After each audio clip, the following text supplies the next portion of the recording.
government is always proposing new things to tax. We know there's an income tax, but the federal government also taxes things like gasoline, tobacco, alcoholic beverages, airfare, and even fishing rods. These are not sales taxes. They are excise taxes. It's a tax that either the manufacturer pays when making a product, or you pay when purchasing a product. However, did you ever stop to consider if there are any restrictions on what or how the federal government can tax? Does the United States Constitution even allow the federal government to tax anything it wants, whenever it wants, and in any way it wants? Many founders of our republic, and one notable framer of the Constitution, thought the Constitution allowed only limited taxation to the federal government. Others, however, thought the Constitution was much more liberal on what the federal government could tax. This disagreement eventually led to a tax revolt in Virginia in 1794. The revolt led to a Supreme Court case which many at the time and today thought was poorly decided, but would eventually become one of the most important Supreme Court decisions few people have heard of.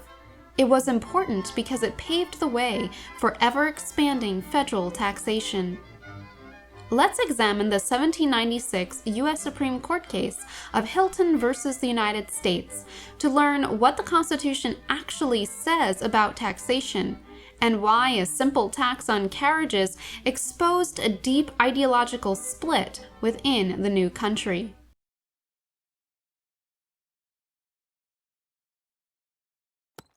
In June 1794, the United States Congress passed a tax on the ownership of carriages. The tax called for a levy upon all carriages for the conveyance of persons, which shall be kept by or for any person for his or her own use, or to be let out to hire, or for the conveyance of passengers, the several duties and rates following. When the tax came due in September, Daniel Lawrence Hilton, a wealthy Virginia businessman, refused to pay it. In his opinion, it was unconstitutional and void. He was not alone in his refusal to pay the tax. Virginia jurist and constitutional scholar St. George Tucker wrote to future President James Monroe, "A friend of yours in this place refused to pay the carriage tax, upon the ground that it was a direct tax, and not imposed according to the Constitution. So did Mr. Pendleton, Mr. Roane, Colonel Taylor, Mr. Page, and some others." The place was Williamsburg, Virginia, and the men who refused to pay the tax were some of the brightest legal minds in the country. They, like Hilton, also believed that the tax was unconstitutional and thus void. Their reasoning went like this.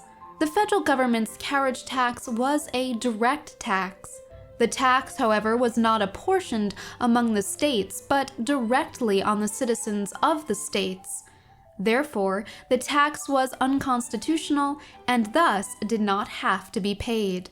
At the urging of Alexander Hamilton, the federal government rejected this argument and proceeded to sue Daniel Hilton in federal court for the amount of the tax. The case eventually made its way to the Supreme Court and became known as Hilton versus United States. Interestingly, Professor Eric M. Jensen, an authority on taxation from Case Western Reserve University, observed, "Nevertheless, Hilton went ahead without any justices questioning the court's authority to hear the case, or directly questioning the court's power to nullify congressional acts on constitutional grounds. The court thus implicitly accepted its power to nullify an act of Congress 7 years before the better-known decision in Marbury versus Madison. Nonetheless, in a 4-0 decision, the court ruled against Hilton. Justices Chase, Iredell, Patterson, and Wilson unanimously found that the federal government's direct excise tax on the ownership of carriages was constitutional. The justices' opinion was essentially based on 2 main arguments. The first went like this. The only direct taxes are land and capitation taxes. The carriage tax is neither a land nor a capitation tax. Therefore, the carriage tax is an indirect tax and thus constitutional. The second argument was as follows. Direct taxes must be apportioned among the states. The carriage tax cannot be apportioned among the states. Therefore, the carriage tax is an indirect tax and thus constitutional. Though many at the time considered the justices' arguments to be faulty and believed that the decision was based purely on politics, the case nonetheless became a landmark decision. While Hilton was decided over 2 centuries ago, it has played an important role in numerous Supreme Court decisions that have justified the expansion of federal taxation. Let's briefly review some of these cases.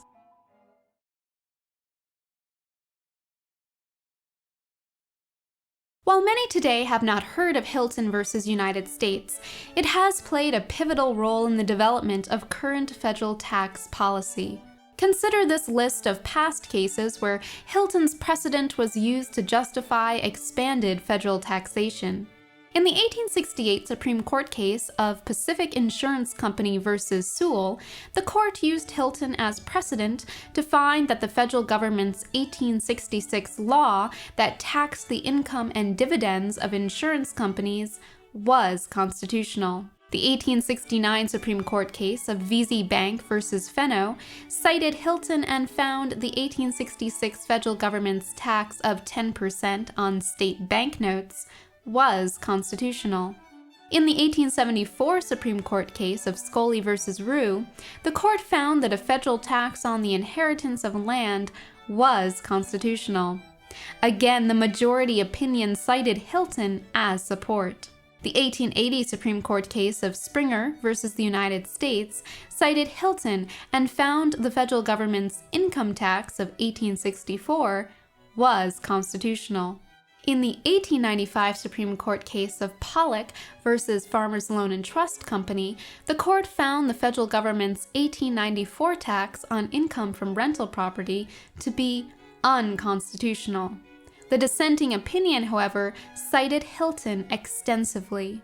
Yet, until recently, this highly controversial 1796 Supreme Court case seemed to have passed down the memory hole. In 2012, however, Chief Justice John Roberts, in the Supreme Court case of National Federation of Independent Business versus Sibelius, cited the Hilton case in support of his opinion that the individual mandate provision of the Affordable Care Act, or Obamacare, was constitutional. By doing so, Roberts followed the lead of a long line of Supreme Court justices who also appealed to this case in order to find a new federal tax constitutional. Let's take a deeper look at Hilton versus United States and see why it set such an important precedent for past and present Supreme Court cases.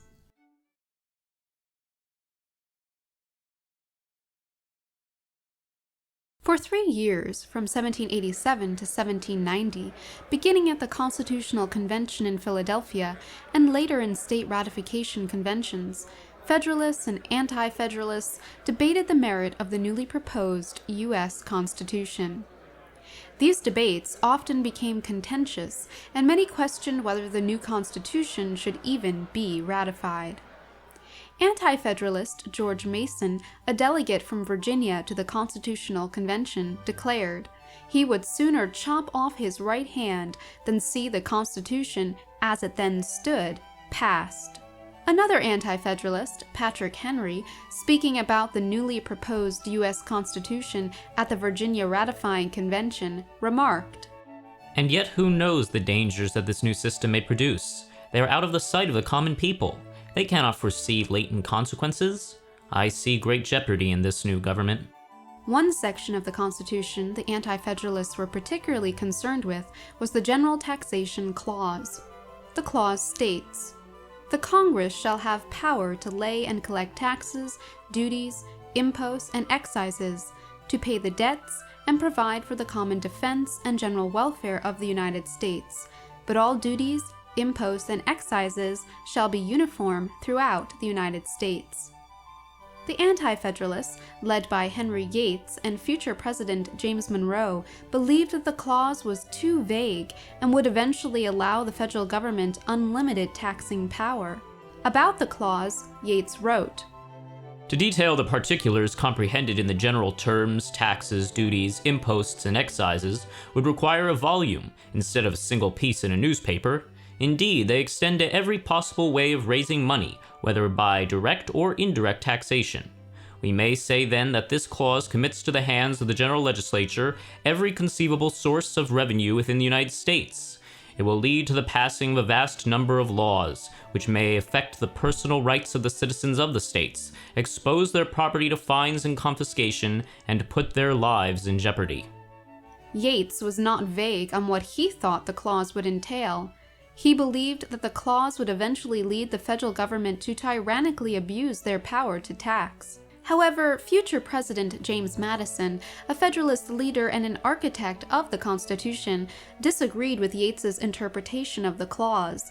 In Federalist Paper No. 41, he wrote, "It has been urged and echoed that the power to lay and collect taxes, duties, imposts, and excises, to pay the debts and provide for the common defense and general welfare of the United States, amounts to an unlimited commission to exercise every power which may be alleged to be necessary for the common defense or general welfare. No stronger proof could be given of the distress under which these writers labor for objections than their stooping to such a misconstruction." Madison obviously thought that unlimited federal taxation was a misunderstanding of Article 1, Section 8, Clause 1. He explained why. Had no other enumeration or definition of the powers of the Congress been found in the Constitution than the general expressions just cited, the authors of the objection might have had some color for it, though it would have been difficult to find a reason for so awkward a form of describing an authority to legislate in all possible cases. Madison believed that the anti-federalist fears over the general taxation clause were unwarranted. He argued that there were other enumerations or clauses in the proposed Constitution that would prevent a potential federal government abuse of this clause. Madison was correct.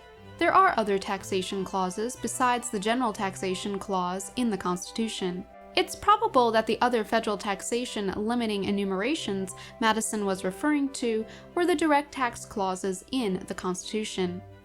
These are Article 1, Section 9, Clause 4, Article 1, Section 2, Clause 3. They stipulate how direct taxes are to be apportioned among the states. Madison was sure these clauses would restrain federal taxation. However, what if Madison's interpretation of the direct tax clauses was different from other Federalist leaders? What if Madison's interpretation of the direct tax clauses was different from the Federalist judges? What if the Federalists did not view the direct tax clauses as a significant check on federal taxation? As we'll see, the Federalists had a completely different vision of federal taxation than the Anti-Federalists, including one of their own party, namely James Madison. Let's take a look at these opposing ideologies.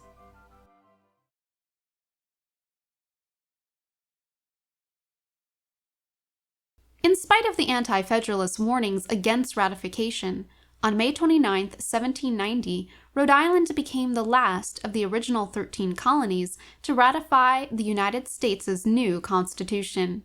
If anybody had illusions that the ratification of the Constitution would end the ideological clash between the Federalists and the Anti-Federalists, they were seriously mistaken. In March of 1791, the federal government passed a whiskey excise tax that prompted a revolt by farmers in western Pennsylvania. The Whiskey Rebellion would not end until 1794, when George Washington led out an army of 13,000 men to suppress it. Interestingly, Alexander Hamilton played a major role in the suppression of this tax rebellion. Then again, in 1794, a federal excise tax on carriages produced another tax rebellion, this time in Virginia. Unlike the Whiskey Rebellion, the federal government did not choose to put this rebellion down by force. Instead, at the urging of Secretary of State Alexander Hamilton, the federal government sued Daniel Hilton in federal court. However, it appears that Hamilton's ultimate goal was to have this suit decided in the Supreme Court.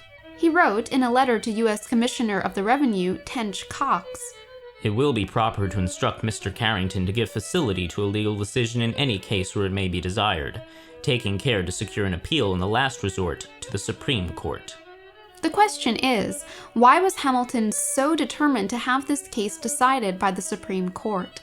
Let's take a look at the political landscape of the United States from 1792 to 1800 to see if we can answer this question.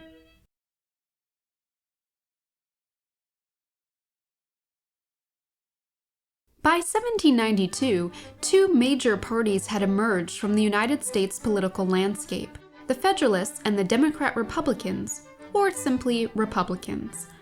The Republicans included men such as Thomas Jefferson, James Monroe, and James Madison.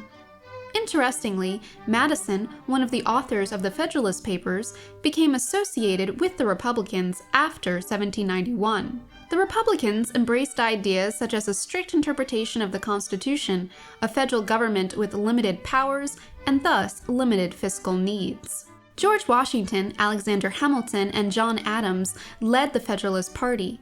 The party was generally in favor of a liberal interpretation of the new Constitution, an expansive role for the national government, and Hamiltonian fiscal policies. These opposing ideologies would be the cause of many of the country's political woes for the next 60 years. One of the Federalists' key fiscal policies included the use of a direct excise tax to raise funds. Apparently, a favorable decision from the court in the Hilton case would validate the constitutionality of the tax and secure an important means of federal tax revenue in the future.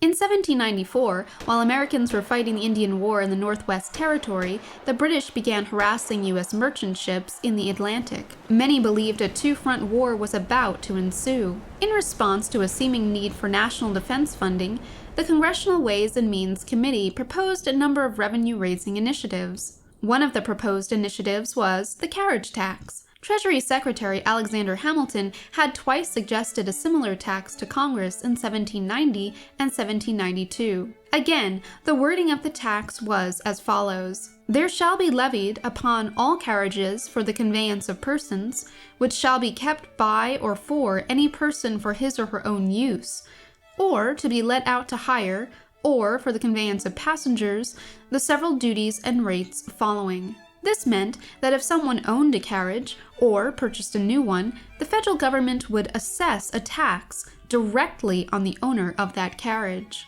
James Madison, considered the architect of the Constitution, now a U.S. representative, as well as several other representatives, objected to the carriage tax on constitutional grounds.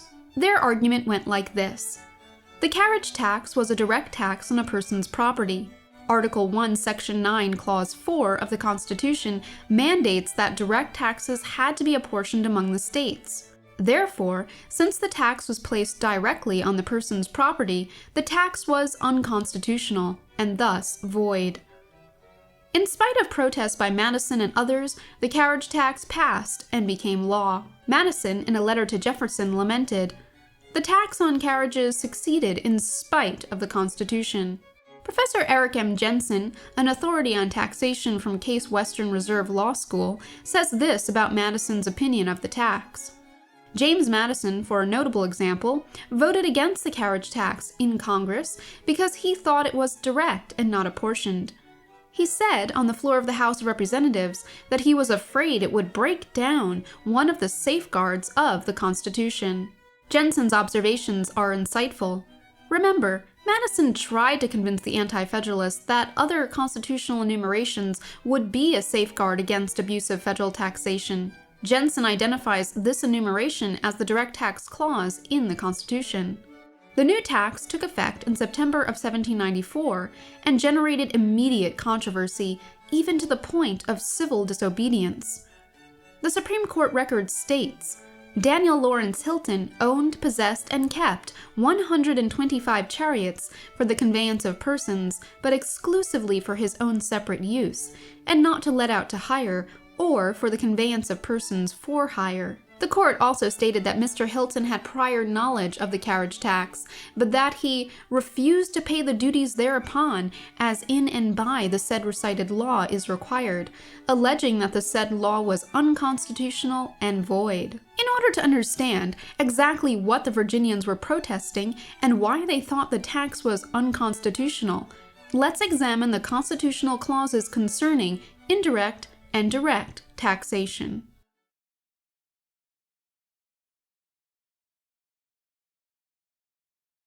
Article 1, Section 8, Clause 1 of the Constitution states, "The Congress shall have power to lay and collect taxes, duties, imposts, and excises, to pay the debts and provide for the common defense and general welfare of the United States."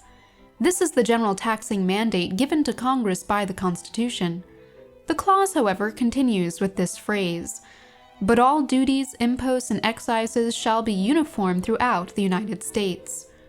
Though the terms duties, imposts, and excises are not explained or explicitly designated as direct or indirect within the Constitution itself, today they are generally considered indirect taxes. The United States government has provided a general definition of what these terms mean. About duties, it says, "The term duty, in its widest significance, is hardly less comprehensive than the term tax. In its restricted sense, it is synonymous with the term impost." An impost is defined as a custom or tax levied on articles brought into a country. Duties and imposts, therefore, are generally used in relation to a tax on imports. They are also known as tariffs. An excise has been defined as a tax laid on the manufacture, sale, or consumption of commodities within a country, upon licenses to pursue certain occupations, and upon corporate privileges.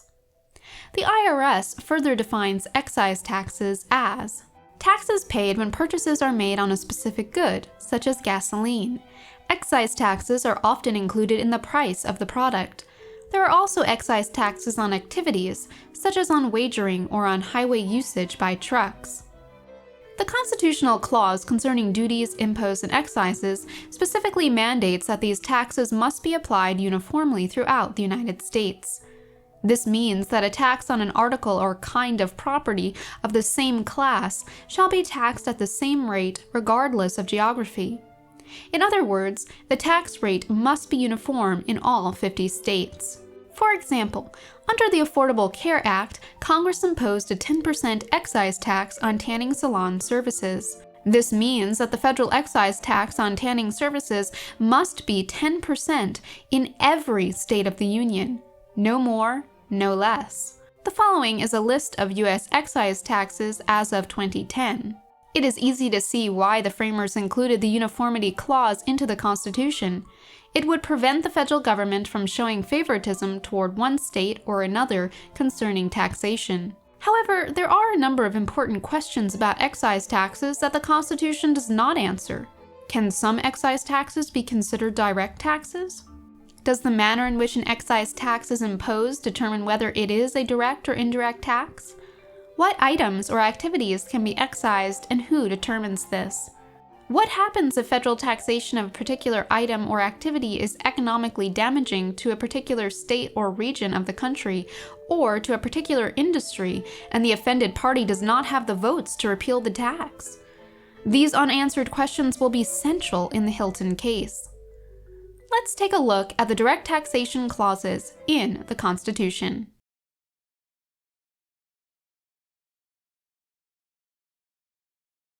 There are two direct tax clauses in the U.S. Constitution.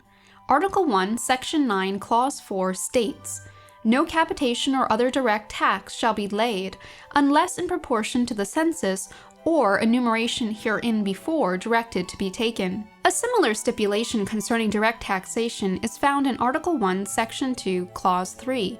It states, "Representatives and direct taxes shall be apportioned among the several states, which may be included within this Union, according to their respective numbers, which shall be determined by adding to the whole number of free persons, including those bound to service for a term of years, and excluding Indians not taxed, 3/5 of all other persons." These are the direct tax clauses in the Constitution.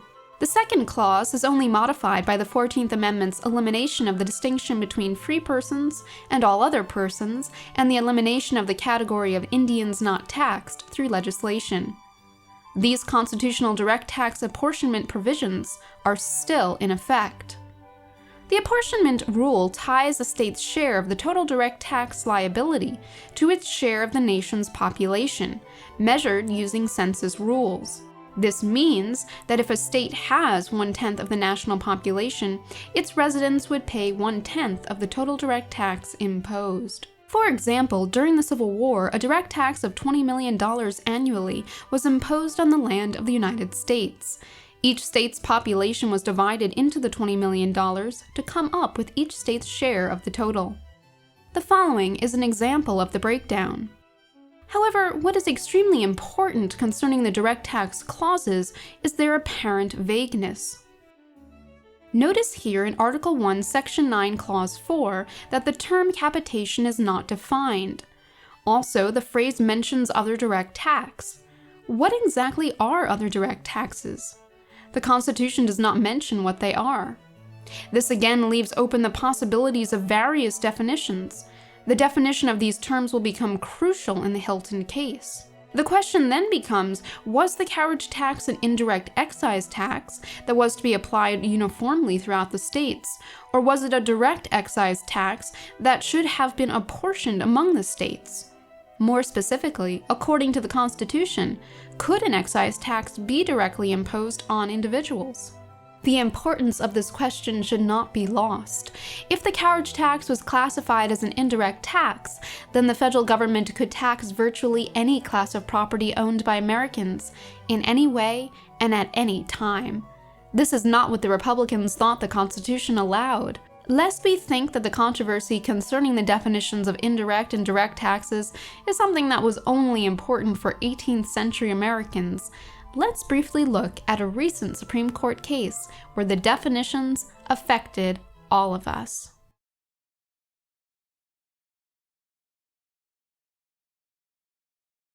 On June 28, 2012, the Supreme Court in the case National Federation of Independent Business v. Sebelius ruled that most parts of the Affordable Care Act, also known as Obamacare, were constitutional.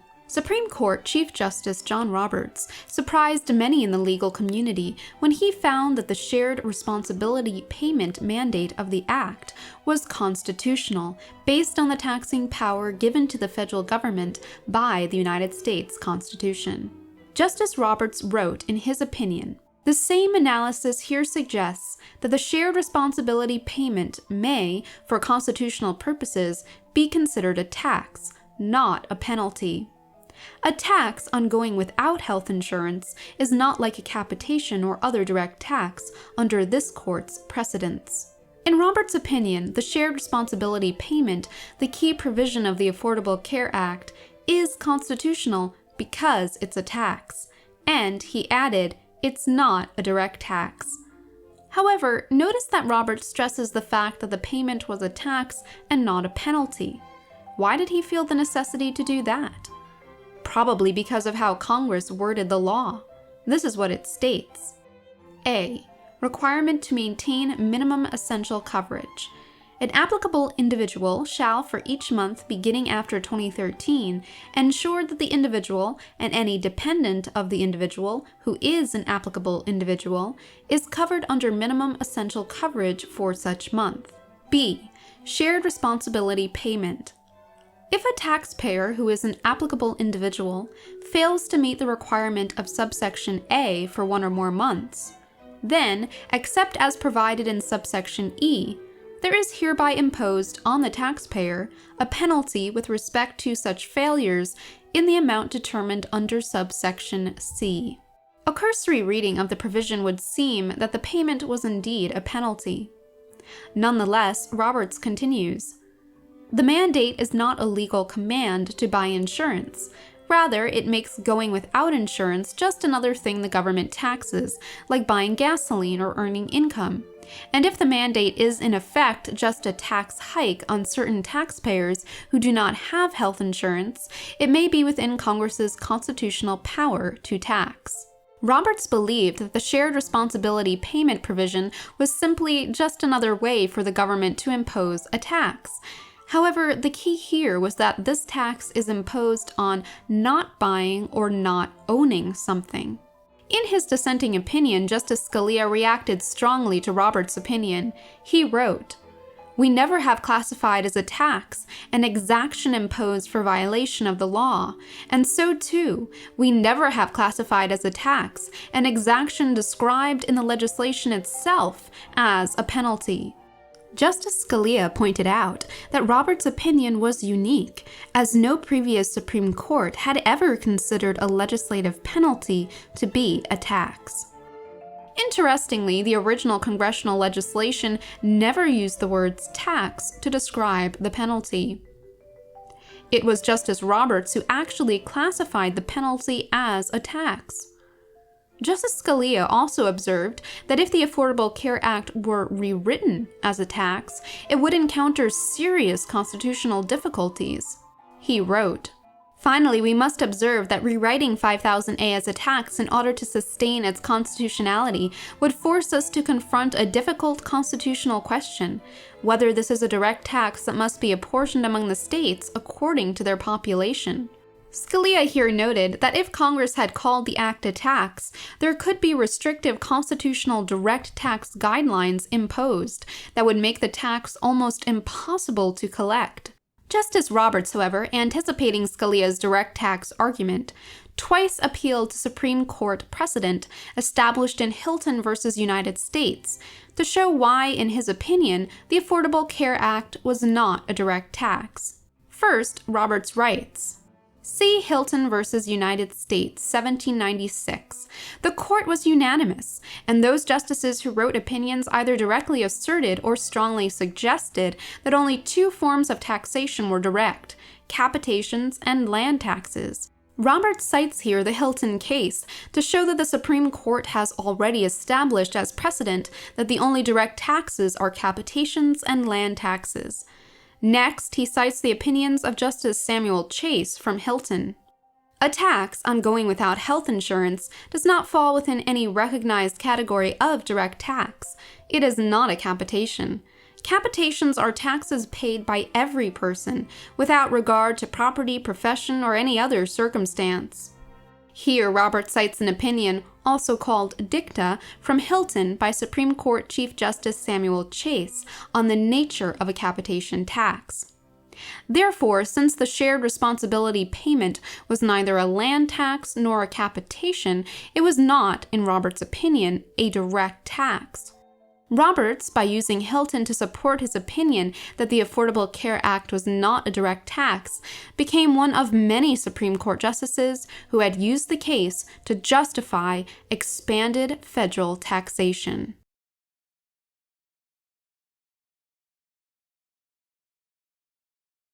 The Supreme Court's decision in Hilton raises some important questions. Was the Supreme Court correct when they decided that the tax on carriages was an indirect tax and not a direct tax? Was their opinion on direct taxes consistent with what the Constitution and current economic theory said about them? If the answer to both questions is no, then the federal government used a flawed decision to justify expanding federal taxation, a decision that would be used even in the 21st century. Also, several founding fathers and one of the chief architects of the Constitution believed that the tax was unconstitutional. James Madison, at the congressional debates over the tax, believed that without apportionment, the tax would break down one of the safeguards of the Constitution. This raises another question. If the tax was so controversial, why did the justices decide that the carriage tax was constitutional? Interestingly, Professor Eric M. Jensen from Case Western Reserve Law School suggests that the decision might have been a purely political one. He writes, "The court was not made up of independent scholars dispassionately viewing the acts of government. The justices' task, as they understood it, was to support the Federalist government, not to keep the legislative and executive branches in check." As we have seen, all four justices who heard the Hilton case were sympathetic to the Federalist view of government. That view included expanding the federal government. This meant that the federal government would require expanding revenue to accomplish its purpose. Finally, did the justices get it right? Or were the Virginians who opposed this tax justified in their belief that a simple tax on carriages would indeed be a threat to individual liberty and to the very nation itself? In the next video, we'll answer the above questions by exploring how the justices got it wrong and why the tax on carriages should have been classified as a direct tax and declared unconstitutional.